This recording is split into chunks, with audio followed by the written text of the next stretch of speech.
Daging baginda Nabi Muhammad sallallahu alaihi wasallam. Hadir bersama kita guru mulia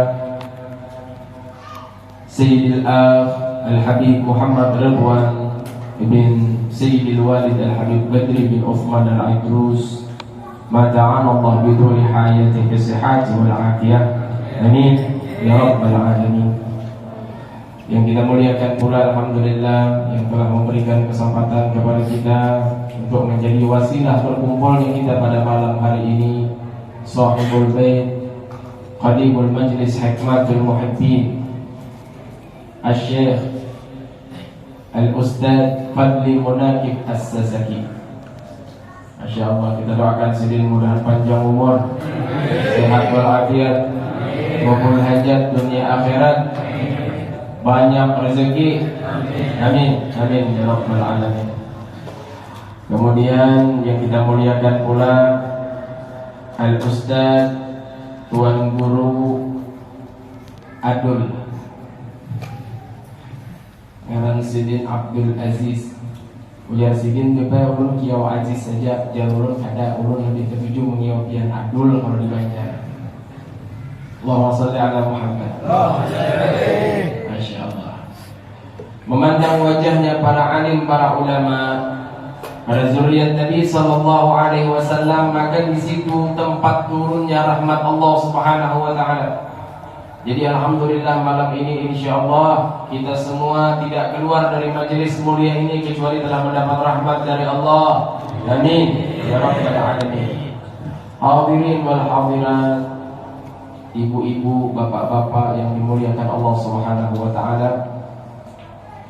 Alhamdulillah kita telah memasuki bulan Syawal, yang mana Syawal ini bukan hanya dimasuki sebentar lagi, kita keluar lagi dari bulan Syawal. Ya, sedikit lagi keluar dari bulan Syawal. Artinya apa? Ujar guru tadi, kita istirahat selama bulan Ramadan, majelis istirahat selama bulan Ramadan. Artinya Ramadan telah meninggalkan kita. Maka yang perlu kita ingat adalah Ramadan telah pergi meninggalkan kita. Hanya saja kita tidak mengetahui apakah kita masih bisa menyambut Ramadan yang akan datang. Apakah kita masih ada, karena momentum Ramadan, bacaan Quran kita semakin rajin. Jangan hanya kemuliaan Ramadan itu mampir satu bulan di hati kita lalu kemudian pergi bersama berlalunya Ramadan. Hendaknya kemuliaan Ramadan terus melekat di dalam hati kita. Terus kita jaga kemuliaan Ramadan itu di dalam hati kita dengan tidak mengurangi bacaan Quran kita, dengan tidak mengurangi rakaat-rakaat salat malam kita, dengan tidak mengurangi puasa-puasa sunnah yang kita lakukan ikhlas karena Allah Subhanahu wa taala. Ayuhal ikhwan, betapa rugi orang-orang yang setelah dia mendapatkan pengumuman pembebasan dari api neraka, lalu kemudian setelah hari-hari berikutnya dia melangkah menjauh dari surganya Allah Subhanahu wa taala. Bukankah ini hal yang sangat merugikan kita, yang membuat kita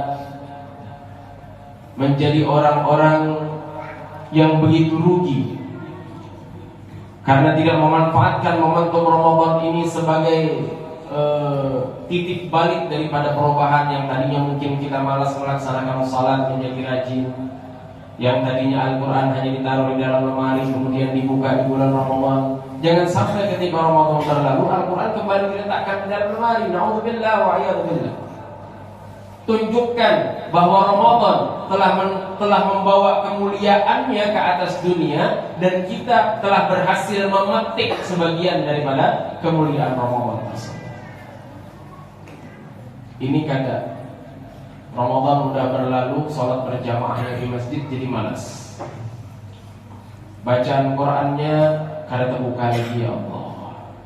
Bahkan di antara kita mungkin masih ada yang berat untuk melaksanakan sholat, berani meringankan sholat, berani meninggalkan sholat. Na'udzubillah wa a'yadzubillah min dzalik. Jadilah umat yang beruntung.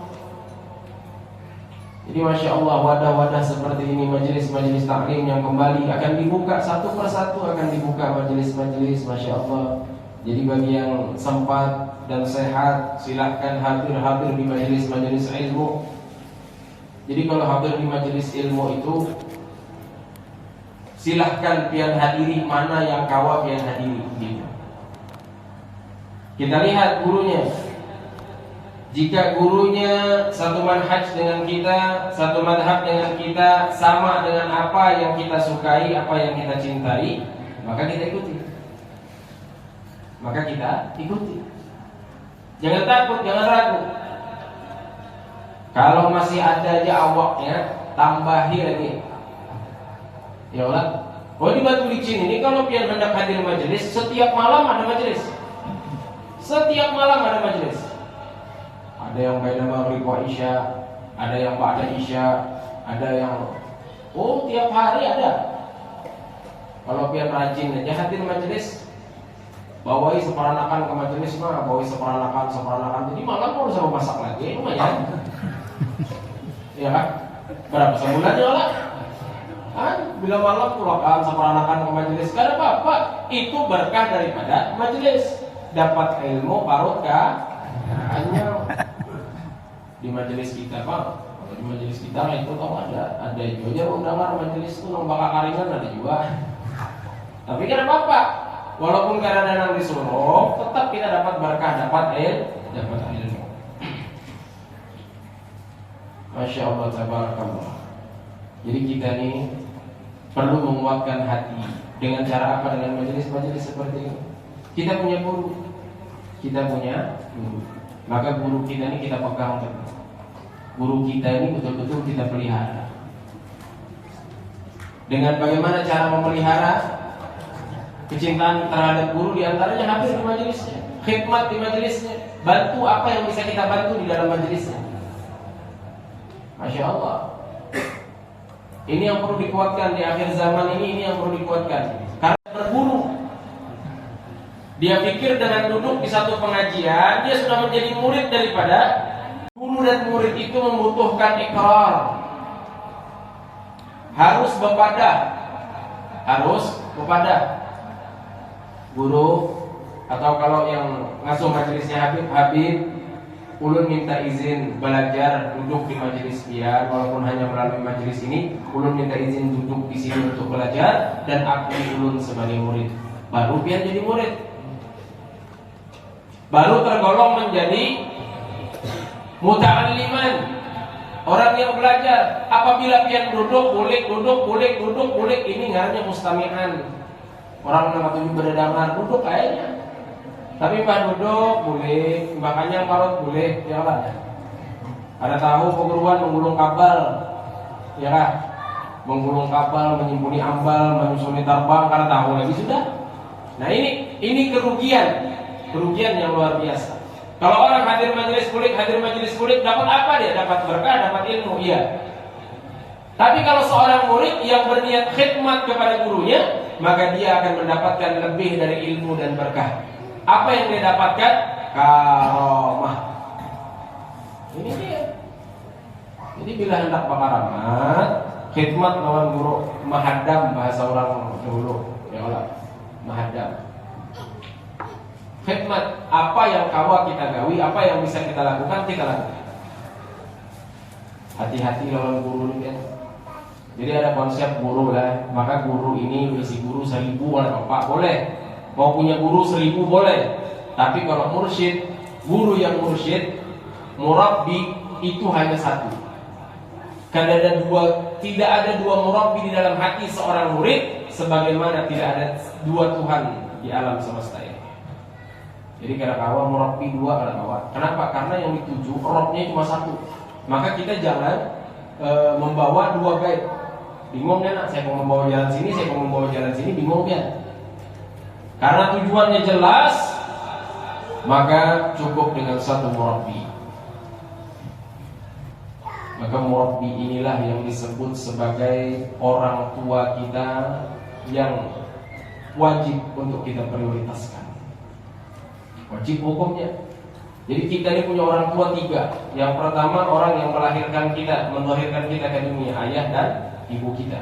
Kemudian yang kedua orang yang menikahkan anaknya dengan kita, yaitu mertua. Mintuha itu kedudukannya sama tuh. Kita dituntut wajib berbakti. Dan yang ketiga, orang yang mengenalkan kita, membimbing kita menuju kepada Allah Subhanahu wa taala. Dari yang tiga ini mana yang harus diprioritaskan? Yang harus pian prioritaskan untuk pian jaga hatinya jangan sampai murka lawan pian, jangan sampai pian durhaka kepadanya adalah guru. Kalau seorang guru tidak ridho kepada muridnya, kata Imam Abdullah Al-Haddad, jika seorang guru berpaling hatinya dari seorang murid, maka si murid ini walaupun dia meminta doa kepada seluruh wali yang ada di atas dunia ini, maka doa itu tidak akan berkesan baginya, tidak akan kabul bagi si murid. Hati. Kalau sampai guru itu murka, selesai sudah kita. Selesai sudah. Kalau ujar guru kami murid durhaka, selesai sudah. Kalau lawan, kenapa ini harus prioritas? Karena kalau lawan kuitan, ini lawan kuitan nih, lawan orang tua kita nih. Sama kita harus berbakti, harus menjaga perasaannya jangan sampai durhaka. Tapi ini kalau seandainya nih orang ini dasar ada dasar pukul musuhnya ya Allah. Misalnya deh, lawan kuitan kayak itu juga apa segala macam. Durhaka lawan kuitan, lalu kuitan meninggal, masih kawal lagi kita membalikkan dari durhaka itu menjadi anak yang berbakti masih kawal. Masih ada jalannya. Kayak apa jalannya? Yang pertama mendoakan mereka, kemudian yang kedua melaksanakan wasiat-wasiat mereka, kemudian yang ketiga menyambung silaturahim mereka. Kawan-kawan kuitan itu didatangi lagi bahasa disambung lagi ulun anaknya si anu, biarkan bakawan lawan abah ulun lawas, itu wajib pokoknya itu disambung. Hutang-hutangnya dibayari. Ini kada anak jadi anak berbakti datang orang abah hikam dulu tuh hutang anakku tuh urusan abahku nya mati dah orang aja. Biar kayak apa baktinya hidup lawan kuitan bila di akhir hayat kuitan kayak itu toh datang orang lagi hutang kuitan mana tahu. Jadi yang diwaris dari orang tua itu bukan hanya harta bendanya tapi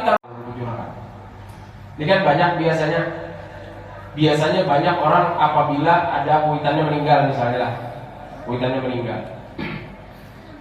tuntong dikuburkan, lalu ahli waris atau perwakilan daripada ahli waris menyampaikan, ya lah, imam tuntong dikubur lah biasanya lah. Assalamualaikum warahmatullahi wabarakatuh. Alhamdulillah. Atau langsung dimulainya innalillahi wa inna ilaihi raji'un, innalillahi wa inna ilaihi raji'un, innalillahi wa inna ilaihi raji'un. Telah berpulang ke rahmatullah fulan bin fulan. Ya lah. Pada hari ini yang mana tadi sudah baru saja kita kebumikan, maka kami dari keluarga ahli waris mengucapkan terima kasih atas doa dan kesaksian pian seberataan, dan sekaligus kami memohon maaf atas nama almarhum.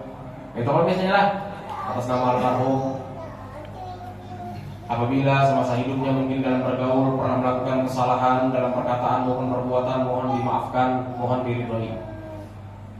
Adapun jika ada di antara kalian, di antara sampean semua yang terkait urusan hutang piutang, maka silahkan hubungi ahli waris. Kayak orang biasanya, ini mulai hari ini berubah, jangan lagi macam ini, jangan lagi kayak ini. Kayak apa nang bujur? Ini ngarannya si mayit membawa hutang sampai ke mati. Nang bujur itu sebelum mayit dimandikan atau setidaknya sebelum mayit disolatkan. Karena ingat riwayatnya Nabi SAW akan menyolatkan seorang mayit. Nabi akan datang untuk fardu kifayah. Lalu Nabi mendengar kabar bahwa si mayit ini memiliki hutang. Nabi mengatakan apa? Aku tidak akan mensolatinya sampai urusan hutangnya selesai. Jadi sebelum mayit disolatkan berdiri dulu ahli waris. Mana anaknya, mana menantunya berdiri. Jadi memohon ridha, dimaafkan kesalahan-kesalahan almarhum. Adapun hutang-hutang almarhum, jangan dipadahkan hutang-hutang almarhum silahkan hubungi ahli waris, jangan kayak itu. Ada jelas itu siapa. Karena batu tunjuran sebelum disolati mayit itu pian ucapakan. Adapun hal-hal yang berkaitan dengan hutang piutang almarhum telah menjadi tanggung jawab saya sebagai ahli waris. Tuh, jangan hartanya aja ahli waris. Berabut kebun sawit, betungki bulu gading. Ya kan? Ya Allah. Jadi kayak itu jangan sampai tersalah. Jadi sebelum mayat itu disolatkan, ambil alih segala utang-utangnya dulu. Ayo berembuk langsung, ada berapa saudara? Ayo siapa nih? Ujar nang sana pokoknya nih, mama saksinya, atau Habib saksinya, atau guru saksinya. Utang ini kan kita pikirkan sama-sama, cuma biar tanggung dulu, supaya ada punya pepandirnya. Lalu misalnya penuhannya Pak Pandir maju. Nih, adapun terkait utang piutang dengan si mayit, silahkan hubungi saya karena telah menjadi tanggung jawab saya sebagai ahli waris. Nah, itu. Jadi beres utang mayit ini kan ada urusan hutangnya lagi, sudah selesai hutangnya. Siapa yang menyelesaikan? Si ahli waris. Nah, jadi harus begitu. Jangan menunggu tuntung dikubur dulu sampai ke dalam kubur mau hutang masih. Kasihan sih dia, kasihan. Bahkan kalau sudah meninggal dunia itu sedetik itu rasanya kayak apa ya? Dalam penantian, dalam ketidakpastian itu nak kutuk hati sidin. Urunnya pian melihatkan kuitan dalam kubur. Hah? Kutuk hati sidin. Ada juga kan menanggung hutang kumin sidin. Adakah ada? Ingat juga kan ini bukuannya deh. Sidin dan kubur sudah kasihan ya Allah. Ya Allah. Nah jadi jangan kayak itu. Nah, jadi kalau lawan kuitan, kita melunasi hutang-hutangnya, menyambung silaturahimnya, walaupun semasa hidup mungkin dia tidak sempat berbakti kepada orang tua, tapi setelah meninggalnya dia menjalankan wasiatnya, kemudian dia lunasi hutang-hutangnya, kemudian dia tidak berhenti mendoakannya, maka ini bisa merubah yang tadinya durhaka menjadi anak yang berbakti kepada orang tua. Karena itu salah satu dunia maupun akhirat. Apa yang dihadangi? Yang dihadangi satu pertama riba dari guru. Apabila gurunya meninggal, selesai dia. Untuk berbakti sebesar ini kepadanya, itu adalah mursyid kita atau murabbi kita. Jadi harus bujur-bujur, jangan sembarangan. Ketika dibaiat itu bukan sembarangan. Ketika dibaiat itu kita menyatakan bahwa seluruh jiwa ragaku dan apa yang ada pada diriku kuserahkan untukmu. Begitu. Karena kita harus berpasrah, kata Habib Abdullah Al-Haddad, hendaklah seorang murid itu di hadapan gurunya bersikap seperti mayit yang sedang dimandikan oleh orang yang memandikannya. Kalau dia melihat mayit harus diangkat tangannya menarik, ada dalak. Tidak. Ada ini banyak pada murid yang ujar gurunya A, ujarnya C. Banyak. Ini berarti belum bujur bersikap seperti murid. Hendaklah seorang murid menjadi bersikap seperti mayit di hadapan orang yang memandikannya. Dipaling nggak, diputar nggak, diculuk nggak, pasrah. Karena lagi. Nah begitulah keadaan antara seorang murid dengan gurunya. Kenapa ini perlu kita sampaikan, kita tekankan? Karena di akhir zaman ini, Masya Allah fitnahnya besar. Hah? Yang ikut media sosial pasti tahu. Yola, siapa namanya? Yang bicara itu siapa namanya? Imaduddin. Ada yang kenal? Ada yang lihat YouTube-nya? Wah, ini kan apa-apa nih. Karena dia orang Muslim, kita doakan mudah-mudahan dapat hidayah. Mudah-mudahan Allah perbaiki hatinya. Amin ya rabbal alamin. Biasa, orang lagi kepingin viral.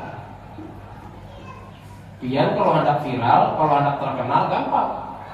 Lakukanlah sesuatu yang berbeda dari kebenaran. Coba. Lakukan sesuatu yang bertentangan dengan kebenaran, pian cepat viral, cepat terkenal.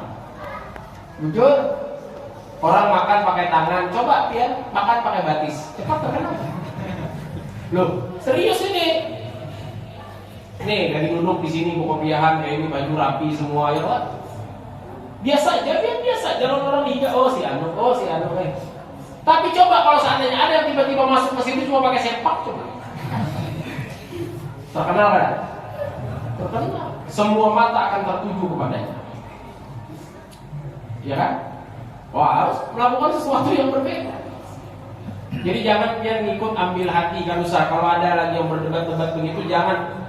Tidak usah ikut komen-komen di dalam perdebatan mereka itu. Jangan, tidak usah. Tidak ada pentingnya, tidak ada perlunya. Ini hal-hal seperti ini, karena kita hidupnya di zaman sekarang, maka mungkin baru sekarang kita menemui fitnah sebesar ini. Padahal fitnah seperti ini sudah ada sejak zaman dahulu. Keluarga Nabi, para ulama, semua difitnah. Nanti fitnah itu akan berlalu, datang lagi fitnah yang baru, berlalu lagi, datang lagi fitnah yang baru. Begitu, akan selalu begitu. Mereka mengatakan, jangan bicara begitu dong di medsos. Ini Imaduddin menyatakan ini secara ilmiah, dia memiliki dalil ilmiah, sampaikan dong dengan ilmiah. Malas. Kenapa malas? Bantahan tentang hal ini bukan baru-baru ini saja ada. Sejak zaman dulu sudah ada. Sejak zaman dulu sudah ada. Hanya saja ini orang yang kepengen viral mencari-cari dalil yang sesuai dengan apa yang ingin dia sampaikan. Kalau mau bantahannya banyak sekali.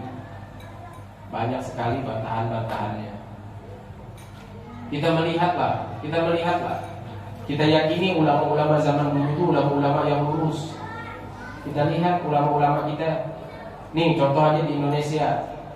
Ada dua organisasi terbesar di Indonesia, yaitu NU dan Muhammadiyah. Keduanya ini didirikan oleh para ulama. Muhammadiyah didirikan oleh Kiai Haji Ahmad Dahlan. Keduanya ini berguru kepada satu guru. Syekh Khalil Al-Bangkalani ini adalah salah satu daripada murid Al-Habib Abu Bakar bin Muhammad As-Saghaf Kutub Bersih. Orang sekelas Syekh Khalil, guru dari Kiai Hasyim Asy'ari dan guru dari Kiai Haji Ahmad Dahlan, berguru kepada Habib Abu Bakar bin Muhammad As-Saghaf. Yang mana Habib Abu Bakar bin Muhammad As-Saghaf ini adalah seorang Ba'alawi, keturunan dari Muhammad SAW dari jalur Ba'alawi. Kalau hari ini ada orang mengaku ulama, hari ini ada orang mengaku ustaz, kemudian meragukan Ba'alawi, berarti dia menganggap ulama sekelas Kiai Khalil Al-Bangkalani itu ilmunya cetek, dianggapnya begitu. Kenapa? Karena dia mau berguru kepada zuriat Rasul yang dari jalur Ba'alawi. Udah, buka kitab Minhajus Syawi, dilihat di situ, dilihat semuanya nampak jelas. Tentang penjelasan tentang Ba'alawi ini jelas sekali. Kalau usah umpat-umpat perdebatan. Orang-orang itu kan membaca kitab kan Handak Tenar. Kalau dia Handak Tenar, yang tahu yang diragukan itu adalah nasabnya Ba'alawi.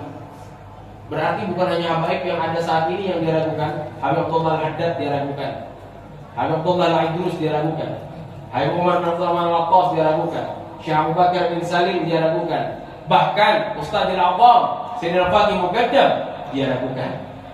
Ini orang mentalnya baja. Hati-hati.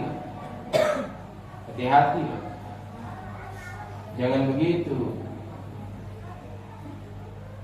Banyak para ulama-ulama besar kelas dunia yang kitabnya dipakai belajar di pondok-pondok pesantren sampai hari ini. Mereka berguru kepada para habaib dari keturunan Ba'alawi. Jadi sudah, jangan meragukan lagi keturunan Ba'alawi ini, jangan lagi diragukan. Itu tapi dia membahasnya masalah secara ilmiah. Udah, kita bicara soal cinta. Cinta itu berpaling dari logika. Jujur kan? Kalau sama pandang cinta, kalau masih pakai logika, gak ada gunanya. Berarti cintanya palsu. Jujur kan? Iya begitu. Jangan diragukan lagi. Lihat di dalam Burdah tuh. Syaikhullah Abu Syiri mengatakan apa? Beliau mengatakan, terkadang cahaya matahari itu tidak terlihat oleh orang yang sedang sakit mata. Mataharinya ada, jelas terang. Tapi bagi orang yang sakit mata, dia tidak melihat cahaya matahari. Silau dia, sakit matanya. Jadi jangan salahkan mataharinya. Maklumi yang lagi sakit aja. Kalau tiba-tiba ada orang mengatakan hari ini gelap banget ya, kenapa? Matanya sipit, lagi bengkak sakit matanya, gak bisa lihat matahari. Jangan bilang, oh jangan, matahari ada kok kamu bohong. Jangan bilang dia bohong, dia lagi sakit. Doain dia biar sembuh. Begitu. Kita doakan dia biar sembuh. Kalau dia sembuh sakit matanya, dia akan lihat betapa terangnya matahari. Tapi ketika dia dalam keadaan tidak sakit mata, dia tetap berpaling dari matahari, menolak terangnya matahari. Sudah. Tidak usah diajak berteman orang seperti ini, karena tidak ada gunanya menjelaskan kepada lalat bahwa bunga lebih indah daripada tai. Bujur kada?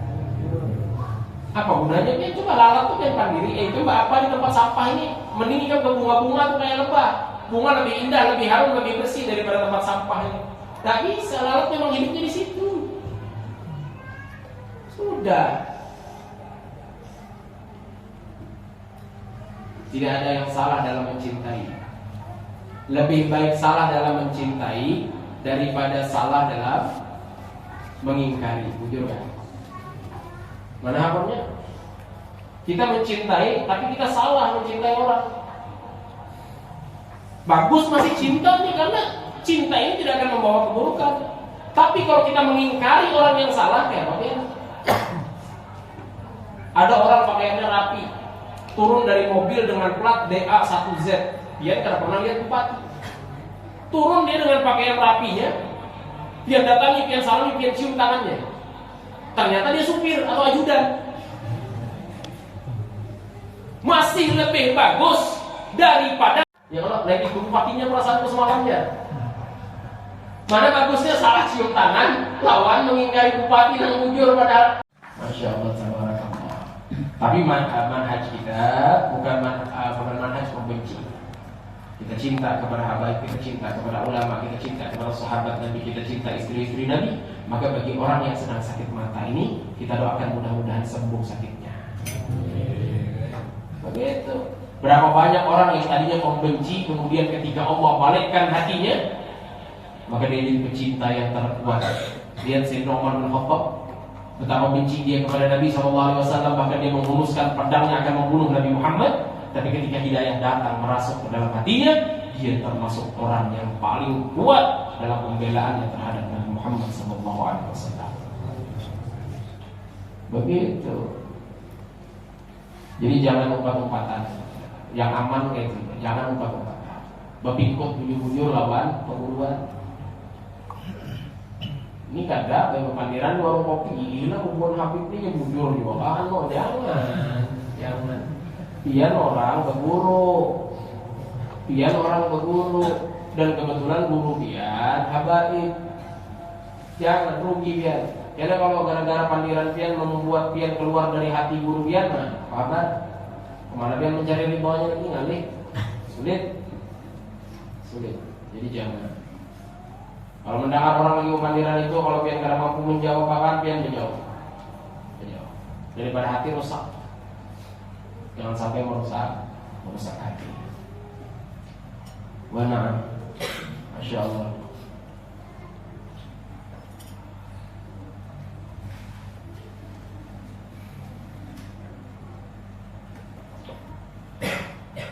Jadi ini ke depan beberapa hari lagi kita diundang oleh Abi. Pada syariatnya Abi yang mengundang, tapi dalam hakikat yang mengundang kita adalah sahibul maqam. Jadi kalau ada orang yang kada tolak, bukan berarti dia kada cinta dengan Abi, kada. Bila ada orang yang kada berangkat, mungkin karena dia tidak diundang oleh sahibul maqam, itu aja. Ya. Nah, ini ada acara haul di Pulau Sepuku. Ya, dilaksanakan pada hari Kamis 18 Mei 2023, hari Kamis depan.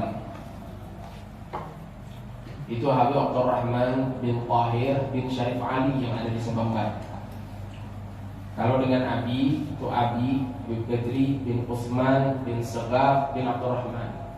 Jadi Abi, Abah Sidin, Kai Sidin, Datu Sidin. Datu Sidin yang di Hauli ini datuknya Abi. Datu. Kainya Abi pun makamnya kada jauh dari situ, berdekatan juga. Sama-sama di Tanjung Mangkok itu, sama-sama di Tanjung.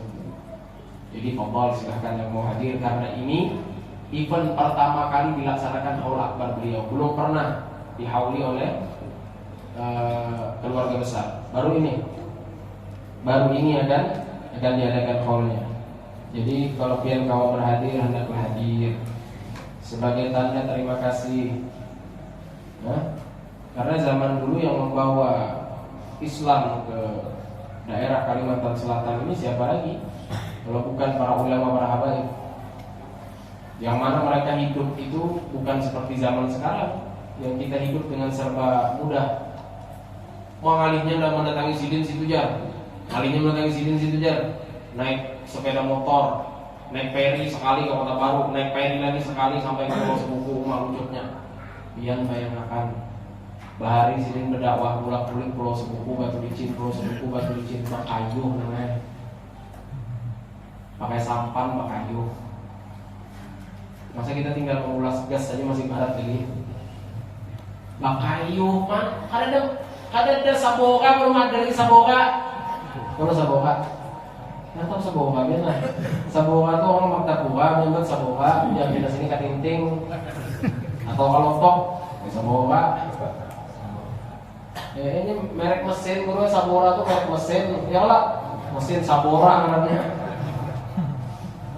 Sama orang sepeda motor buat Honda, terus kemana aja pakai apa tadi Honda ya, beli itu Suzuki. Perjuangan orang dahulu. Jadi masya Allah. Karena di sana kita mendengarkan manaqib sidin, kayak apa sidin, supaya dia tahu anak-anak sidin siapa aja ngarannya, ding sanak sidin siapa ngarannya, supaya tahu. Karena di zaman ini biarlah saat ini perlu dia tahu Al-Idrus ini lagi laris manis di pasaran. Banyak kan orang mengaku Al-Idrus nih. Benar. Cuma ini salah alamat, mengaku Al-Idrus itu salah alamat. Kenapa salah alamat? Kami Al-Idrus ini yang ada khususnya di Batu Licin ini serumpun aja. Semua keturunan daripada Syarif Ali Al-Idrus di Arsana. Dan Syarif Ali Al-Idrus adalah pecahan daripada Sultan Idrus bin Abdurrahman Al-Idrus, Sultan Kubu pertama. Jadi kami ini bercukur, bakinan dua, bersepupuan. Datangnya mengaku, aku Ali terus dua, Syarif Ali dua. Kemana siapa? Anak si Anu. Anak siapa? Anak si Anu. Anak si Anu. Oh, masalah. Masalah alamat. Mengaku bersepupu, tapi kan tahu. Ya Allah, nah ini nomor salah hubungannya. Jadi dia perlu tahu sedikit-sedikit. Tuh ada di YouTube viral. Di padahalnya makam tertua di Kota Baru. Ada tuh? Ada nggak? Si apa namanya? Si Ali Prewok tuh. Mulai video itu karamputnya. Itu namaran Ali itu, yang mengaku Habib itu juga, itu sampai hari ini tidak diakui oleh Rabithah Al-Alawiyah. Maka dia bernaung di bawah naungan apa namanya? Ashraf Az-Zahra. Ya Ashraf Az-Zahra ya. Ashraf Az-Zahra terah kesultanan. Dia bernaung di situ karena dia tidak dapat pengakuan dari Rabithah Al-Alawiyah. Jangankan Rabithah Al-Alawiyah, dia mengaku keturunan Al-Idrus, keturunan Syarif Ali. Keturunan Syarif Ali yang mengakui yang bahwa keluarga orang kami yang mengakui, yang lagi Rabithah. Yang parah aja kan mengaku. Nah, jadi itu. Jadi biar perlu tahu dulu sedikit-sedikit sejarah-sejarahnya tentang habaib. Karena ini pun termasuk sejarah guru pian juga. Sejarah guru pian juga. Beberapa waktu yang lalu di grup Induk Al-Muhibbin sempat terjadi kericuhan sedikit. Ada orang menaruh postingan di situ. Postingannya ini bernada meragukan. Sedangkan yang diragukannya ini adalah postingan yang meragukan nasab kami yang dibuat oleh orang-orang yang berusaha untuk memecah belah. Dikatakan bahwa Syarif Ali itu punya anak cuma 5. Padahal Syarif Ali punya anak 13. Menurut data kerajaan dari kerajaan Kubu, Syarif Ali hanya memiliki anak 5. Iya benar 5. Waktu Sidin meninggalkan Kubu, anak Sidin 5. Pindah ke sini, anak pulang oleh Sidin. Bebini, anak ini belum tercatat di sana. Tapi bukti-buktinya jelas ada seberataan. Jadi pian mengaku Habib ini kada gampang-gampang.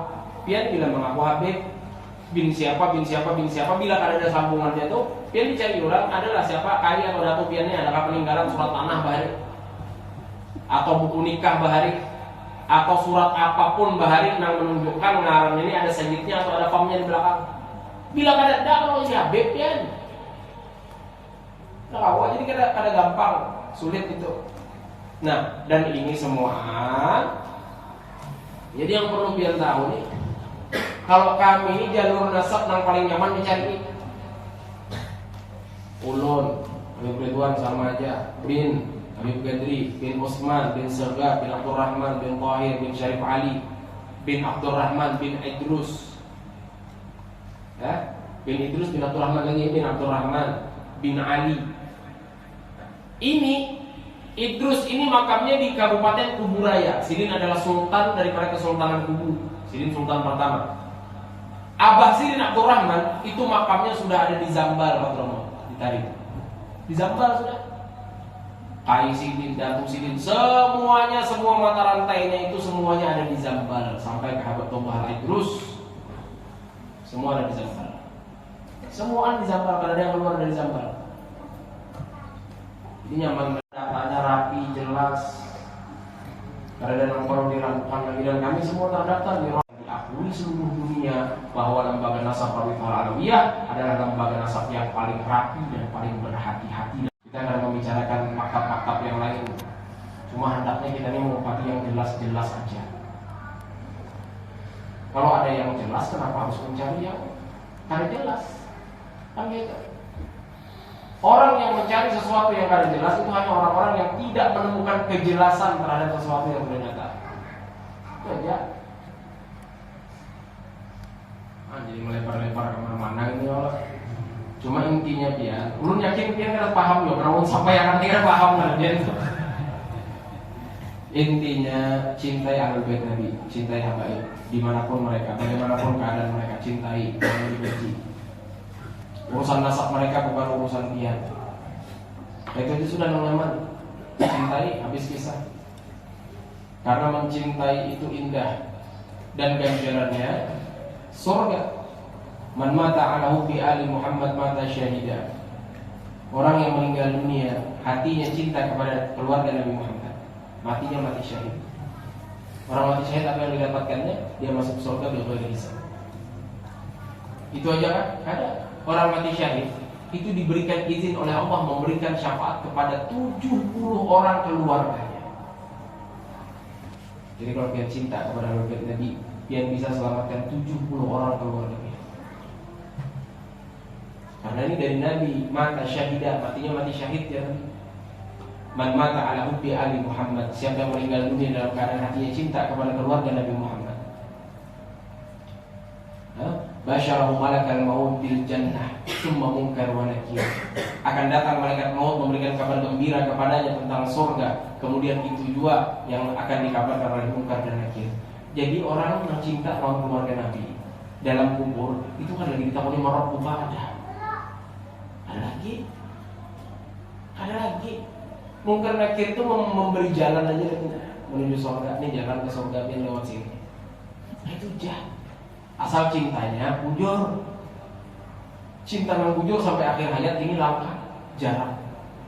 Saat ini hari ini dia bisa mengaku cinta, esok belum tentu. Datang sini ke rumah pian lalu memandang. Ulun tadi malam atau 2 hari yang lalu ulun bermimpi bertemu dengan Rasulullah. Ulun disuruh datang ke sini oleh Rasulullah. Ujar Rasulullah, jika mendatangi si fulan itu minta sapi loh dia. Selesai, dia itu minta sapi nih. Hilang cintanya langsung. Langsung hilang cintanya gara-gara sapi tuh pikiran. Iya kan? Oh, tapi jangan kalah ya. Malam tadi ulun bermimpi juga ketemu Nabi. Ujar Sidin bila datang karena cucu meminta sapi lu nikah, padahi bahwa aku semalam bagainya aja.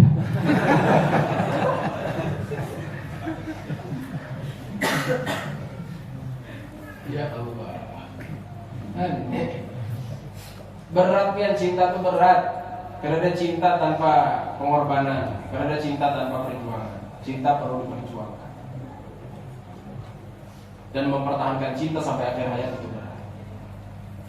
Apalagi kata Nabi SAW, jika tadi janji Nabi kepada orang yang cinta, sekarang kata Nabi, man mata ala bughdi ali Muhammad. Siapa yang mati dan di dalam hatinya ada kebencian walaupun sedikit kepada keluarga Nabi Muhammad SAW. Ja'a yaumal qiyamah, akan datang menghadap Allah pada hari kiamat. maktuban baina ainaihi, tertulis di antara kedua keningnya, aisun rahmatillah, orang yang terputus dari rahmat Allah. Nauzubillah wa iyyazubillah. Orang bahkan orang kafir sekalipun, jika dia tidak terputus dari rahmat Allah, maka masih ada kesempatan untuk selamat dari api neraka. Allah punya hak untuk memasukkan ke dalam surga siapapun yang ingin dirahmati oleh Allah. Bahkan orang kafir sekalipun, kalau Allah hendak, siapa yang mau putus dari rahmat Allah, ini sudah ada bakalan lagi. Karena bakalan lagi siapa yang meninggal dunia dalam keadaan membenci keluarga Nabi Muhammad, matinya dalam keadaan kafir. Nauzubillah, modal cinta. Masya Allah. Jadi yang ada haur, yang khawatir, monggo silahkan hadir. Ayo kita ramaikan, kita ramiakan. Empat hadir di situ kayak apa? Aku backup, aku bocor 3 kali nggak pulang. Sandang situ saya suruh boga sekarang. Masya Allah, tabarakallah. Bagi yang kira perjuangan itu sia-sia lah, kagak. Pada ada yang sia-sia itu semua dipandang oleh sahibul maqam, oleh sahibul haul, dipandang oleh Nabi SAW. Iya, semua dipandang. Orang yang ikut perang sampai akhir itu yang dapat ghanimah paling banyak. Itu yang paling banyak dapat rampasan itu. Yang kulit pada hulu ya yang ada itu dibagi. Kalau yang teduh di kulitnya itu yang dapat kalau memang masih ada ghanimahnya. Kalau memang sudah habis dibagi dari awal, ya sudah, itu jadi kenangan yang pahit-pahit manis. Masya Allah. Tapi kalau seandainya tahu akan terjadi yang kayak itu, umpat Tuhan pian, rame kayaknya rame. Nah makanya itu kan udah mendengar kisah semalam tuh kayak itu keadaannya tuh seru juga ya dulu deh. Maka rencana hendak tulak ke Tanjung Mangkok ini, ke Pulau Sebuku ini, karena mendengar yang semalam selalu itu kisahnya, maka ulun putuskan karena bakal lupa.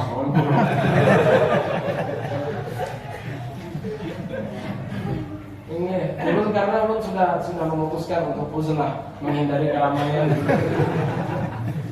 Masya Allah, tabarakallah. Jadi luar biasa. Orang lain hadir haul dapat kisahnya sama seberataan. Buatnya aja yang beda kisahnya. Panjang kisahnya, terambil lagi kisahnya. Pemasakan di pinggir jalan basah ya Allah. Masya Allah. Nah, itu semua bukti pengorbanan. Itu semua bukti perjuangan.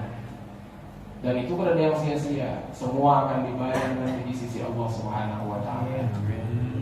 Mungkin rugi kelihatannya, tinggalkan gawian, tinggalkan ini.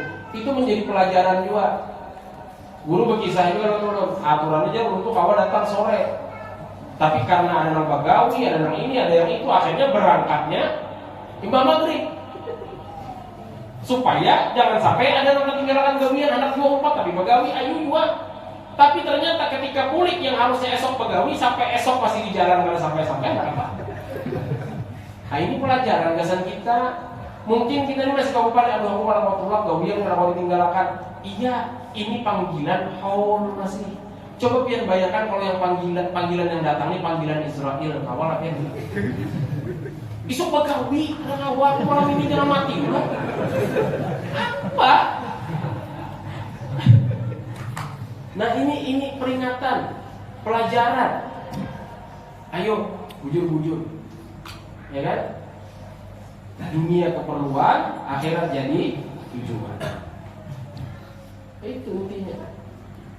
Jangan dikalahkan terus. Oke, sesekali kan apa-apa. Gawian kalau itu iya, yuk oke. Jangan terus-terusan. Karena kalau di sini kayak itu pulang, kalau di sini kayak itu pulang, kalau nah ini karena kan ada buktinya di hadapan Allah Taala. Syahadahnya kan ada. Karena ada buktinya. Bapak cinta lawan wali, ujar Allah Taala, mana yang pernah datang haul yang mereka datang, haul begawi terus. Nah, jadi di antara 10 haul sekali barang haul 4 gitu. Nang di manakah?